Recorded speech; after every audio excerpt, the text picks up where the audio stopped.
ഒരിക്കലെങ്കിലും ഹൃദയം കലങ്ങിപ്പോകാത്ത മനുഷ്യരില്ല. മനുഷ്യൻ്റെ ഹൃദയത്തെ കലക്കുന്ന ഒരുപാട് സംഭവങ്ങളുണ്ട്. ആരോഗ്യ പ്രശ്നങ്ങൾ, സാമ്പത്തിക ബുദ്ധിമുട്ടുകൾ, സ്നേഹിച്ചിരുന്ന ആളുകൾ അകന്നു പോകുന്നത്, ഭാവിയെക്കുറിച്ചുള്ള ആശങ്കകൾ, ഇതെല്ലാം നമ്മെ കലക്കത്തിലേക്കാണ് നയിക്കുന്നത്. ഹൃദയം ശാന്തമായിരിക്കണം എന്ന് ദൈവം ആഗ്രഹിക്കുന്നു. എങ്കിലും പലപ്പോഴും കലങ്ങി മറിഞ്ഞ കടൽ പോലെ നമ്മുടെ ഹൃദയം കലങ്ങിപ്പോകാറുണ്ട്. ഇത് എല്ലാ മനുഷ്യരുടെയും ജീവിതത്തിൽ സംഭവിക്കുന്നു. എന്നാൽ യേശു പറഞ്ഞ ഒരു വാക്ക് യോഹന്നാൻ 14:1 നിങ്ങളുടെ ഹൃദയം കലങ്ങിപ്പോകരുത്, ദൈവത്തിൽ വിശ്വസിപ്പീൻ, എന്നിലും വിശ്വസിപ്പീൻ. കലങ്ങിയ ഹൃദയങ്ങൾക്കുള്ള ദൈവത്തിൻ്റെ ഒരാശ്വാസ സന്ദേശമാണ് ഈ വചനം. ശിഷ്യന്മാർ വളരെ ഭീതിയിലും ആശങ്കയിലും ആയിരുന്ന ഒരു സമയത്താണ് യേശു ഈ വാക്കുകൾ അവരോട് സംസാരിച്ചത്. അവരുടെ മുമ്പിൽ ഉണ്ടായിരുന്നത് അനിശ്ചിതത്വമാണ്. എന്തു ചെയ്യണമെന്ന് അവർക്ക് യാതൊരു നിശ്ചയവും ഇല്ലാത്ത സാഹചര്യത്തിൽ യേശു പറഞ്ഞു, ഹൃദയം കലങ്ങിപ്പോകരുത്, ദൈവത്തിൽ വിശ്വസിപ്പീൻ. വിശ്വാസമാണ് പ്രശ്നങ്ങളെ അതിജീവിക്കുവാൻ നമ്മെ പ്രാപ്തമാക്കുന്നത്. പ്രശ്നങ്ങൾ ഇല്ലാതാകുന്നില്ല, മറിച്ച് പ്രശ്നങ്ങൾക്ക് മേൽ നിലനിൽപ്പാൻ കൊടുങ്കാറ്റിൻ്റെ നടുവിലൂടെ പോകുവാൻ നമ്മെ ശക്തീകരിക്കുന്നത് വിശ്വാസമാണ്.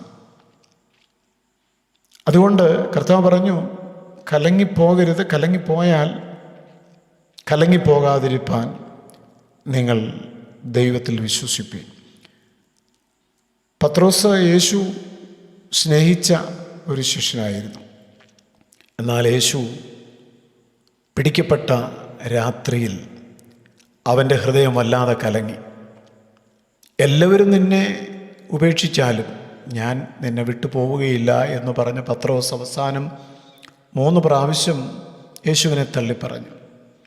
പത്രോസ് തൻ്റെ ശക്തിയിലായിരുന്നു, ധൈര്യത്തിൽ ആയിരുന്നു വിശ്വസിച്ചിരുന്നത്. പക്ഷേ അവൻ്റെ ഹൃദയം കലങ്ങിപ്പോയി. അവൻ്റെ ഹൃദയം കലങ്ങിപ്പോയിട്ടും യേശു അവനെ ഉപേക്ഷിച്ചില്ല. അവനെ തേടി ചെല്ലുന്ന, അവനെ യഥാസ്ഥാനപ്പെടുത്തുന്ന, അവൻ്റെ വിശ്വാസം തകർന്നുപോയ നിമിഷത്തിലും അവനെ കൈവിടാതെ അവൻ്റെ ഹൃദയത്തെ ശാന്തമാക്കുന്ന കർത്താവിൻ്റെ സ്നേഹം നമുക്കവിടെ കാണാം.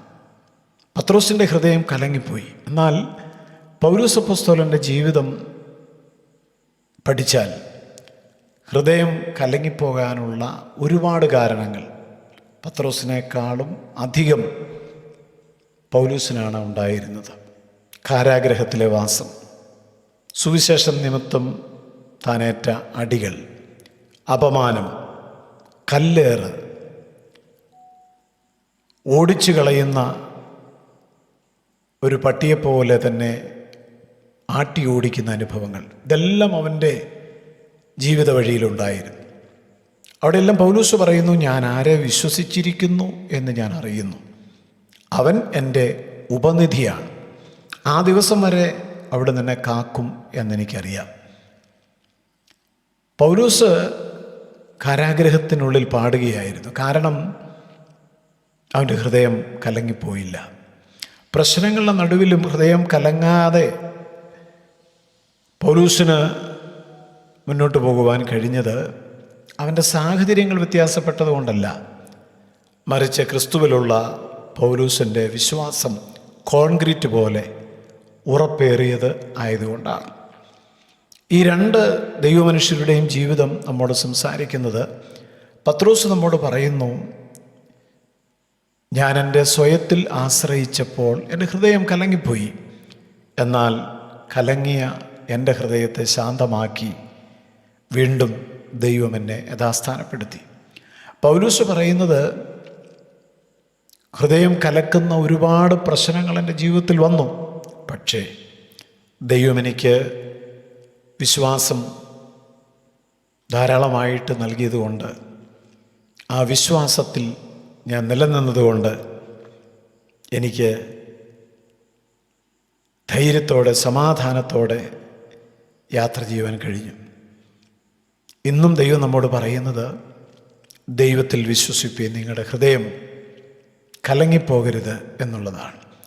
ഇന്ന് ഈ വചനം കേൾക്കുമ്പോൾ ആരുടെയെങ്കിലും ഹൃദയം ഏതെങ്കിലും കാരണം കൊണ്ട് പത്രോസിൻ്റെ ഹൃദയം കലങ്ങിയതുപോലെ കലങ്ങിയാണ് ഇരിക്കുന്നതെങ്കിൽ, പത്രോസ് വീണുപോയതുപോലെ വീണുപോയിട്ടുണ്ടെങ്കിൽ, തീർച്ചയായും തേടി വരുന്ന ദൈവസ്നേഹം നമുക്ക് സ്വീകരിക്കാം. ദൈവം നമ്മളെ ആശ്വസിപ്പിക്കും. വിശ്വാസത്തിൻ്റെ ഉറപ്പ് യേശുക്രിസ്തുവിലാണ് എന്ന് നാം മനസ്സിലാക്കുക. ശിഷ്യന്മാരുടെ ഹൃദയം കലങ്ങിപ്പോയപ്പോൾ,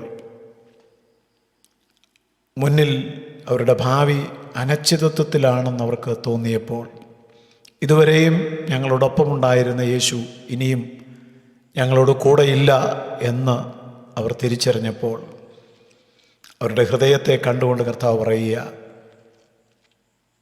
കലങ്ങിപ്പോകരുത്. ഇന്നും ദൈവത്തിന് അതാണ് നമ്മോട് പറയാനുള്ളത്. എന്തെല്ലാം കോളിളക്കങ്ങൾ ഉണ്ടായാലും ദൈവത്തിലുള്ള വിശ്വാസം നമുക്ക് സൂക്ഷിക്കാം. കർത്താവേ, അങ്ങയുടെ വചനം ഞങ്ങളെ ബലപ്പെടുത്തട്ടെ. കലങ്ങിപ്പോകാതെ ധൈര്യത്തോടെ നിൽക്കുവാൻ കൃപ തരണം.